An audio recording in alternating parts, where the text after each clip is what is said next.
അപ്പൊ മാനേജ്മെന്റ് എന്ന് പറയുന്നത് ഒരിക്കലും സയൻസ് മാത്രമായിട്ടോ ആർട്ട് മാത്രമായിട്ടോ കണക്കാക്കാൻ വേണ്ടി പറ്റില്ല. എന്താണ് മാനേജ്മെന്റ് എന്ന് പറയുന്നത്? ബോത്ത് സയൻസ് ആൻഡ് ആർട്ട് ആണ്. Hi hello, welcome to competitive cracker. Competitive ക്രാക്കറിന്റെ പുതിയൊരു വീഡിയോയിലേക്ക് സ്വാഗതം. ഞാൻ പ്രശാന്ത്. അപ്പൊ നമ്മളിന്ന് വന്നിരിക്കുന്നത്, നമുക്കറിയാം, നമ്മളെ സെറ്റ് പരീക്ഷ അല്ലെ, സെറ്റ് പരീക്ഷയ്ക്ക് വേണ്ടി അപേക്ഷകൾ സമർപ്പിക്കേണ്ട തീയതിയൊക്കെ കഴിഞ്ഞു, നിങ്ങൾ അറിഞ്ഞു കാണും. അപ്പോൾ ഈ വരുന്ന ജൂൺ മാസത്തിലെ സെറ്റ് പരീക്ഷയ്ക്ക് വേണ്ടി പ്രിപ്പയർ ചെയ്യുന്നവരാണെങ്കിൽ നിങ്ങൾ അതിന് വേണ്ടിയിട്ട് കൃത്യമായിട്ട് അപേക്ഷകൾ സമർപ്പിച്ചിട്ടുണ്ടാവുമെന്ന് വിചാരിക്കുന്നു. ഇനി നമുക്ക് അധിക സമയമില്ല, കാരണം പഠിക്കാനുള്ള സമയമാണ്.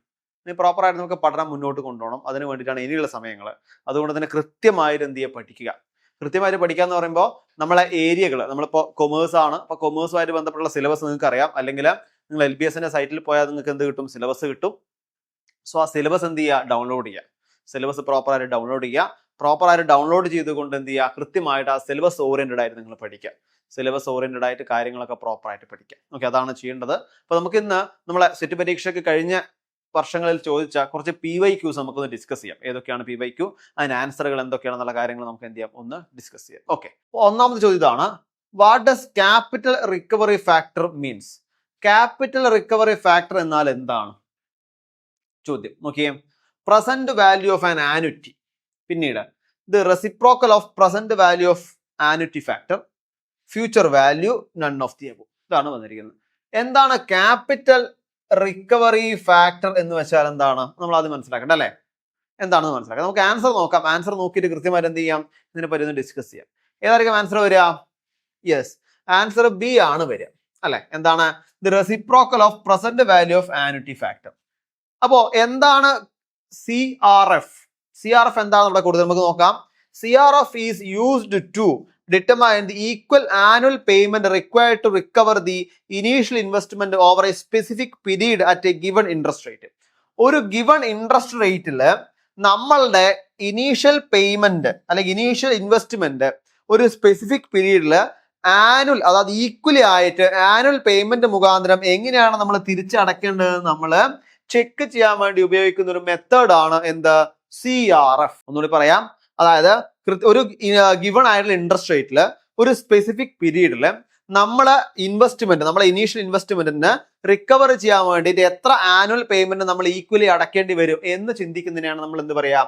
CRF എന്ന് പറയാം. അതുകൊണ്ട് തന്നെ നമുക്ക് the reciprocal of present value of annuity factor, അതായത് ആനുവൽ എത്രയാണ്, ഒരു ആനുവലി എത്രയാണ് നമ്മൾ അടക്കേണ്ടത്, ആനുവലി എത്ര അടക്കണം, അതിന്റെ ഇൻട്രസ്റ്റ് റേറ്റ് എത്രയാണ്, നമ്മൾ എത്രയാണ് നമ്മുടെ ഇൻവെസ്റ്റ്മെന്റ്, ഇതിനൊക്കെ കണക്ക് കൂട്ടിക്കൊണ്ടാണ് നമ്മൾ എന്ത് ചെയ്യാം? CRF കണക്കാക്കുക. ഓക്കെ, അപ്പൊ ഇത് കഴിഞ്ഞ പ്രാവശ്യം ചോദിച്ചൊരു ചോദ്യമാണ്, ശ്രദ്ധിക്കുക. അടുത്തത്, which among the following is an example of systematic risk? Systematic റിസ്കിന്റെ ഒരു എക്സാമ്പിൾ ഏതാണ്? താഴെ കൊടുത്തിരിക്കുന്നത് അതാണ് ചോദ്യം. നോക്കിയേ. The corporate tax rate increased, the government resort to massive deficit financing, the inflation rate increase, all of the above. ഏതായിരിക്കും വരിക? യെസ്, ഏതാണ്? സിസ്റ്റമാറ്റിക് റിസ്ക് എന്ന് പറയുമ്പോൾ അവിടെ D ആണ്. ഇതൊക്കെ വരും അല്ലെ. കോർപ്പറേറ്റ് ടാക്സ് ഇൻക്രീസ് ചെയ്താൽ അവിടെ സിസ്റ്റമാറ്റിക് റിസ്ക് ആണ്. പിന്നീടോ government resort massive deficit finance ആണെങ്കിൽ അവിടെ എന്താണ്? സിസ്റ്റമാറ്റിക് റിസ്ക് ആണ്. ഇൻഫ്ലേഷൻ റേറ്റ് കൂടിയാൽ എന്താണ്? സിസ്റ്റമാറ്റിക് റിസ്ക് ആണ് അല്ലെ. ഇതൊക്കെ എന്താണ്? നമ്മൾ സിസ്റ്റമാറ്റിക് റിസ്കിന്റെ ഒരു ഭാഗമാണ്. സിസ്റ്റമാറ്റിക് റിസ്കിന്റെ ഒരു ഭാഗമാണ് ഇതൊക്കെ. നോക്കിയാൽ നമുക്ക് എന്താ നോക്കാം. സിസ്റ്റമാറ്റിക് റിസ്ക് അഥവാ മറ്റൊരു പേരെന്താ? Market risk. നോക്കിയേ.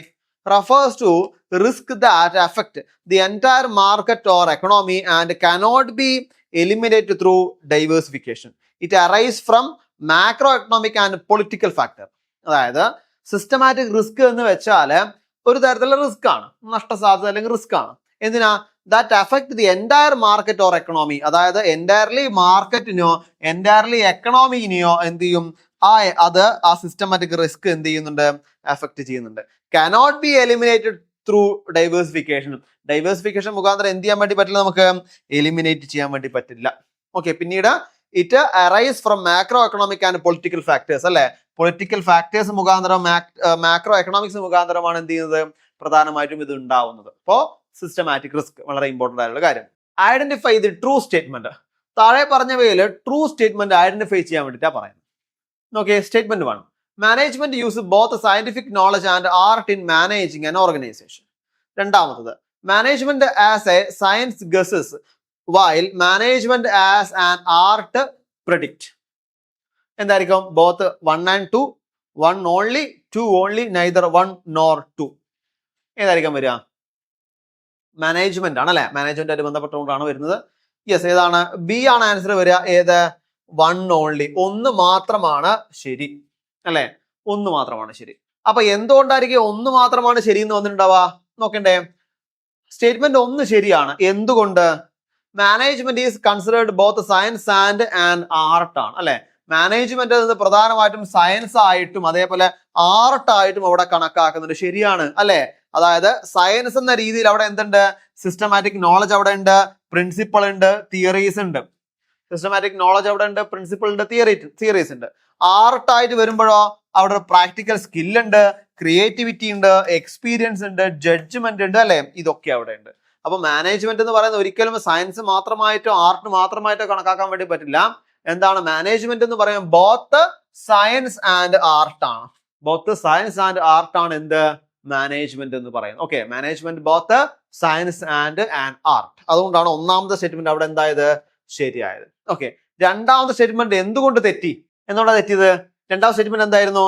Management as a science guesses while management as an art predict. അതാണ് വന്നത്. എന്തുകൊണ്ട് അവിടെ തെറ്റ് വന്നത്? നോക്കൂ, statement is incorrect because science is based on observation, experimentation and prediction. Art is based on skill, practice and personal judgement. നമ്മൾ നേരത്തെ പറഞ്ഞു സയൻസ് എന്താണ്, ആർട്ട് എന്താണെന്നുള്ള കാര്യം. ഇനി നോക്കൂ, it is not true that management as a science guesses while management as an art predict. In fact, scientific method are used to make a prediction. അല്ലെ? എന്താണ് അവിടെ പറഞ്ഞിരിക്കുന്ന സ്റ്റേറ്റ്മെന്റ്? എന്താ പറഞ്ഞിരിക്കുന്ന statement? Management as a science guesses while management as an art predict ആണ്. ശരിക്കും പറഞ്ഞാൽ ഇത് ഇങ്ങനെയല്ല, മറിച്ച് എന്താ? സയന്റിഫിക് മെത്തേഡിൽ കൂടിയാണ് നമ്മൾ എന്തുണ്ടാക്കുന്നത്? അവിടെ പ്രഡിക്ഷൻ ഉണ്ടാക്കുന്നത് അല്ലെ? സയന്റിഫിക് മെത്തേഡ് കൂടിയാണ് അവിടെ പ്രഡിക്ഷൻ ഉണ്ടാക്കുന്നത്. അതുകൊണ്ട് തന്നെ ആ സ്റ്റേറ്റ്മെന്റ് അവിടെ തെറ്റാണ്. ഇവിടെ നമ്മൾ പഠിക്കേണ്ട കാര്യം എന്താണ്? ഇവിടെ സയൻസ് എന്നാൽ എന്ത്, ആർട്ട് എന്നാൽ എന്ത്, സയൻസിൽ എന്തൊക്കെയാണ് അടങ്ങിയിരിക്കുന്നത്? എന്തൊക്കെയാ അവിടെ? ഒബ്സർവേഷൻ അടങ്ങിയിരിക്കുന്നുണ്ട്, എക്സ്പെരിമെന്റേഷൻ അടങ്ങിയിരിക്കുന്നുണ്ട്, പ്രഡിക്ഷൻ ഉണ്ട്.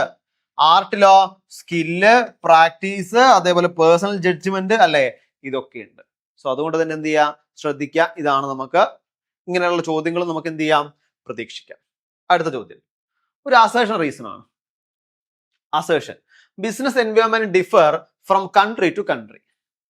അടുത്ത reason: the business environment is an combination of interrelated and dynamic forces. ഇതാണ് വന്നിരിക്കുന്നത്. നോക്കി, അവിടെ 4 ഓപ്ഷൻ ഉണ്ട്. Both A and R false. പിന്നീട് both A and R true but the R is not the correct explanation of A. പിന്നീട് A false but R true. Then R false but A true. ഇതാണ് വന്നിരിക്കുന്നത്. എന്താ അവിടെ ചോദിച്ചിരിക്കുന്നത്? Business environment ആണ്. Business എൻവയോൺമെന്റിനെ പറ്റി ഒരുപാട് നമുക്ക് പഠിക്കാനുണ്ട് അല്ലെ? ബിസിനസ്സുമായി ബന്ധപ്പെട്ട ഒരുപാട് കാര്യങ്ങൾ നമ്മൾ ഇവിടെ പഠിക്കുന്നുണ്ട്. ബിസിനസ് എൻവയോൺമെന്റിനെ പറ്റി പഠിക്കുന്നുണ്ട്. അപ്പൊ ഏതായിരിക്കും ഇതിൽ ആൻസർ വരിക? യെസ്, ബി ആണ് ആൻസർ വരിക. ഇത് രണ്ടും ശരിയാണ്. പക്ഷേ ആർ എന്തല്ല? നോട്ട്. ആർ എന്തല്ല? കറക്റ്റ് ആയിട്ടുള്ള എക്സ്പ്ലനേഷൻ അല്ല എന്തിന്റെ? എയുടേത്. ആർ എന്നത് എയുടെ എന്തല്ല? കറക്റ്റ് ആയിട്ടുള്ള എക്സ്പ്ലനേഷൻ അല്ല. എന്തുകൊണ്ടായിരിക്കാം അല്ല എന്ന് പറയുന്നത്? നമുക്ക് നോക്കണ്ടേ? യെസ്, നമുക്ക് നോക്കാം എന്തുകൊണ്ടാന്നുള്ളത്. ഓക്കെ, അസേഷൻ ശരിയാണ്. അസേഷൻ എന്താ പറഞ്ഞത്? Business environment differs from country to country. ഇതാണ് ഇവിടെ assertion. Okay, business environment vary across countries because of difference in economic system, political and legal framework, social and culture factors, technological development, natural resources and infrastructure.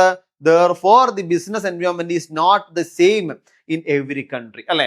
അതായത് business environment എന്ന് പറയുമ്പോൾ ഓരോ കൺട്രികളെ വെച്ച് അല്ലെ, ഓരോ രാജ്യങ്ങളെ വെച്ച് അവിടെ എന്താ ഡിഫറെന്റ് ആവുകയാണ്. കാരണം എന്തുകൊണ്ട് ഡിഫറെന്റ് ആവുന്നു? അതായത് അവിടെ പ്രോപ്പർ ആയിട്ട് ഓരോ രാജ്യത്തെയും എക്കണോമിക് സിസ്റ്റം ഡിഫറെന്റ് ആയിരിക്കാം, പൊളിറ്റിക്കൽ സ്റ്റെബിലിറ്റി ഡിഫറെന്റ് ആയിരിക്കാം, അവിടുത്തെ നാച്ചർ ഡിഫറെന്റ് ആയിരിക്കാം, ടെക്നോളജിക്കൽ ഡെവലപ്മെന്റ് അവിടെ ഡിഫറെന്റ് ആയിരിക്കാം അല്ലെ? അതുകൊണ്ട് തന്നെ ഓരോ രാജ്യത്തെയും അനുസരിച്ച് അവിടെ എന്തുണ്ടാവുന്നുണ്ട്? മാറ്റങ്ങൾ ഉണ്ടാവുന്നുണ്ട്. അപ്പോൾ ഒരിക്കലും നമുക്ക് എന്ത് ചെയ്യാൻ വേണ്ടി പറ്റില്ല? സെയിം ആയിട്ട് പറയാൻ വേണ്ടി പറ്റില്ല. ഓക്കെ, അതുകൊണ്ട് അസേഷൻ അവിടെ ശരി. റീസണോ? റീസണും ശരിയാണ്. എന്താ റീസൺ? എന്താ പറഞ്ഞത്? The business environment is a combination of interrelated and dynamic process ആണ്. പറഞ്ഞ ശരിയാണ്. എന്താ? The business environment consist of various interrelated and dynamic forces such as economic, അതേപോലെ social, political, legal and technological factors and continuously interact and change അല്ലെ?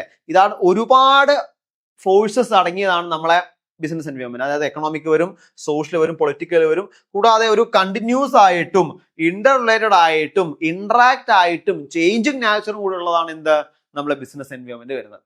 എന്താ ഇവ തമ്മിലുള്ള relationship between A and R, ഇതാണ് നമുക്ക് നോക്കേണ്ടത്. Okay, although both statement are true, സാധാരണഗതിയിൽ പറയുകയാണെങ്കിൽ രണ്ട് സ്റ്റേറ്റ്മെന്റും ട്രൂ ആണ്. R does not explain why business environment differ from country to country. അതായത് ഒരു സ്റ്റേറ്റ്മെന്റ് വരുന്ന സമയത്ത് എന്താ അത് എന്തുകൊണ്ടാണ്, അതായത് അസേർഷൻ എന്തുകൊണ്ടാണ് അവിടെ ഇത്തരത്തിൽ കറക്റ്റ് ആവുന്നതിന്റെ റീസൺ ആണ് പറയുന്നത്. പക്ഷെ അവിടെ അസേർഷൻ ചോദിച്ചത് കൺട്രി ടു കൺട്രി ആണ് ചോദിച്ചത്.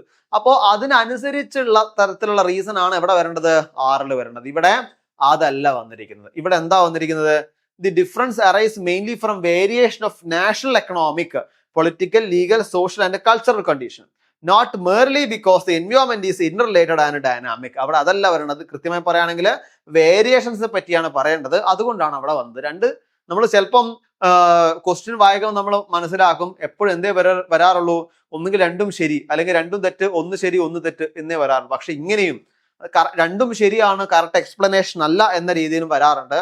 അപ്പൊ നിങ്ങൾ എന്ത് ചെയ്യുക, അതും കൂടി ശ്രദ്ധിക്കുക, അതും കൂടി നിങ്ങളൊന്ന് ശ്രദ്ധിക്കുക. ശരി, അടുത്ത ചോദ്യം. Which among the following is not a management accounting technique?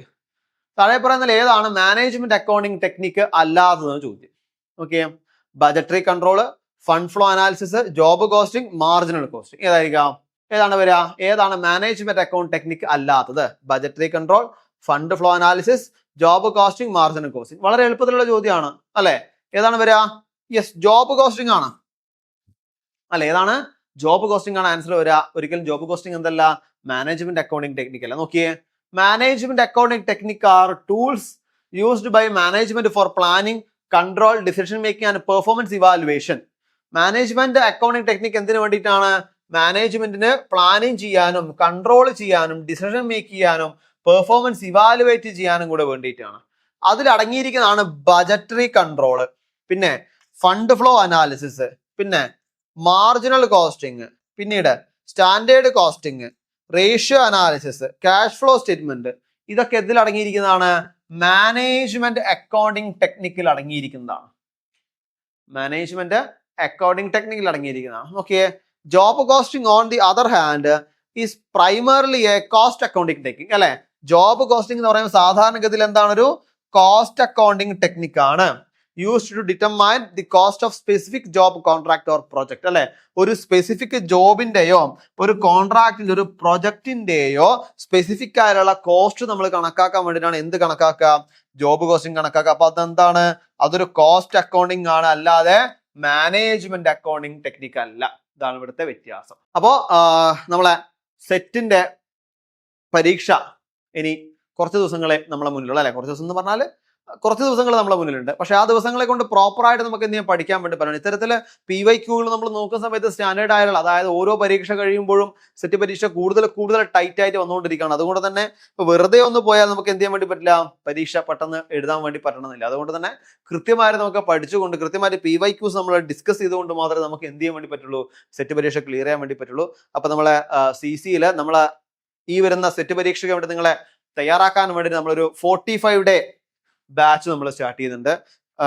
Live ക്ലാസ്സുകളായിട്ടും റിവിഷനായിട്ടും അതേപോലെ PDF സ്റ്റഡി മെറ്റീരിയൽ ആയിട്ടും മോക്ക് എക്സാമുകളൊക്കെ ആയിട്ടാണ് നമ്മളെ പുതിയ ബാച്ച് 45 ദിവസത്തിന്റെ. അപ്പോൾ 45 ദിവസം കൊണ്ട് നമുക്ക് ഒരുപാട് PYQകൾ ചെയ്ത് കൃത്യമായ ലൈവ് സെഷനോട് കൂടി അറ്റൻഡ് ചെയ്താൽ ഈ വരുന്ന സെറ്റ് പരീക്ഷ നിങ്ങൾക്ക് കൃത്യമായി നേടാൻ വേണ്ടി പറ്റും. അപ്പൊ നമ്മളെ പുതിയ ബാച്ചുമായി ബന്ധപ്പെട്ട കാര്യങ്ങൾ അറിയാൻ ബാച്ചിൽ ജോയിൻ ചെയ്യാൻ നമ്മളെ ബോർഡ് നമ്പർ ആയ 97 46 45 55 14 എന്നീ നമ്പറിലേക്ക് കോൺടാക്ട് ചെയ്യാം. ഓക്കെ, പുതിയ ബാച്ചിന്റെ കാര്യങ്ങളൊക്കെ കൃത്യമായി നിങ്ങൾക്ക് അവിടെ വെച്ച് മനസ്സിലാവും. അതേപോലെ തന്നെ നമ്മളെ CCയുടെ ആപ്പിൽ ഒരുപാട് നമ്മളെ അധ്യാപക പരീക്ഷകളും നോൺ അധ്യാപക പരീക്ഷകളും അതേപോലെ തന്നെ PSC SSC തുടങ്ങിയ ഒരുപാട് കോച്ചിങ് അവൈലബിൾ ആണ്. കൂടാതെ ഡെയിലി കറണ്ട് അഫയേഴ്സും മറ്റു കാര്യങ്ങളൊക്കെ അവൈലബിൾ ആണ്. നിങ്ങൾക്ക് പ്ലേ സ്റ്റോറിൽ നിന്ന് ഫ്രീ ആയിട്ട് എന്ത് ചെയ്യാം, ഡൗൺലോഡ് ചെയ്യാൻ വേണ്ടി സാധിക്കുന്നതാണ്. അതൊക്കെയാണ് നമുക്ക് ഇന്നത്തെ പ്രധാനപ്പെട്ട വിഷയങ്ങൾ സെറ്റ് പരീക്ഷയായിട്ട് ബന്ധപ്പെട്ടുകൊണ്ട്. അപ്പം കൃത്യമായിട്ട് പഠിക്കുക, PYQ ഡിസ്കസ് ചെയ്യുക, പ്രോപ്പറായിട്ട് എന്ത് ചെയ്യുക, വേല മുന്നോട്ട് പോവുക. ഈ സെറ്റ് പരീക്ഷ എനിക്ക് തന്നെ ക്ലിയർ ചെയ്യണം എന്ന രീതിയിലുള്ള പഠനം നിങ്ങൾ കാഴ്ചവെക്കുക. എല്ലാവർക്കും എല്ലാ ആശംസകളും നേരുന്നു. അടുത്ത വീഡിയോയിൽ വീണ്ടും കാണാം. Thank you so much.